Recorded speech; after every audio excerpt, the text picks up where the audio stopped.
I see the crystal raindrops fall, and the beauty of it all is when the sun comes shining through. Hi, I'm Lieutenant Hank Martinez with the Nassau County Sheriff's Office, and I've been here for 31 years. And I'm Lieutenant Keith Whaley with the Nassau County Sheriff's Office, and I've been here for 30 years. When you first started working here, you and Lieutenant Martinez did not get along? No, we didn't get along. What, we didn't get along? We were not friends. How about that? Okay. And from there, when I transferred to patrol out of the jail, I was put with him training. And let's just say after a week or so, we got to know each other a little better and had a little better understanding, and we've been friends ever since. So what would your lesson be? Maybe like don't judge a book, or why did you guys not really get along? Well, let's just say maybe in high school I was that bad driver, and he was that young cop always trying to catch the bad driver. Wait, so he pulled you over when you were in high school? He was never that good. Never did. He tried. April 15th will be our last working day here at the Sheriff's Office. That's Does that correct. make you feel? Excited, nervous. You've done something for so long, and now all of a sudden you're not doing it anymore. Very nervous. I mean, just because I started at 19 years old, and I mean, this is all I've done. My most memorable call, and I don't know if anybody's handled one of these again, but I got a call when first on patrol, and got a call to a guy cutting up his house with a chainsaw. And in my mind, I envisioned, pulling up and this guy standing outside cutting his house with a chainsaw. And when I pulled up, there was a chainsaw hanging through the front door, going right down the middle of the front door. I quickly figured out, that this was probably something domestic related. And when I went in the home, of course, he had cut all the cabinets in half, all the walls in half. And he said, if she wants half, she's getting half. How did you start your career in law enforcement?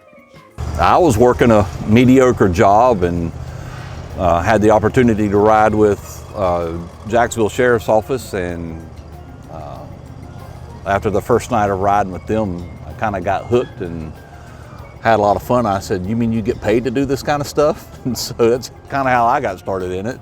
I had a friend that worked here at the Sheriff's Office, and he was like, they're looking to hire, and kind of the same thing. I was actually working at the mill in Fernandina. Did a ride along, and then ended up getting hired in the jail and started there. And from there, I was, definitely hooked. Because we were allowed to ride with the deputies back then on your days off. So I would come out and ride with the deputies, and I was hooked from there. I'm from Callahan, Florida. I've been married 31 years. I have 3 children and 3 grandchildren. And they've been, my wife and my children have been supportive my entire career. Without them being supportive, I'm sure that the job would have been much tougher. But anytime I've ever wanted to change or do something different within the agency, my wife has always said, if that's what you want to do, do it. So I'm from Callahan originally, went to West Nassau, and I've been married for 29 years now. I have 2 children and 3 grandchildren, and I will tell you that without my family, wife and kids, and the support that they've had or have shown me through these years, I don't know that I could have done this job without them. So is this job what you thought it would be? And then some. Yes. But Yes. it's changed and evolved through the years. I mean, tons of things have changed. It has its ups and downs, What lesson do you hope to leave behind for the newer deputies? Honesty, integrity, Absolutely. and nobody can take your integrity away, Only but you can give it away. And the other thing I try to remind them is there's still good people in the world. This Yes. community has been great. As far as my career goes, I've been blessed. In our community, he can tell you. Stands behind us. Stand behind you anytime that we're out in public, at a restaurant, people come up and thank us for our service all the time. Mm-hmm. Can't tell you how many times I've gone to the register to pay and they said your meal's already been taken care of. The community's been good to us, and I remind the guys of that. There's good people in the community. You're going to run into people. Not everybody needs a ticket. Not everybody needs to go to jail. A lot of times, officer discretion plays a big part. I've always told them, if it don't feel right in your heart, don't do it. Right.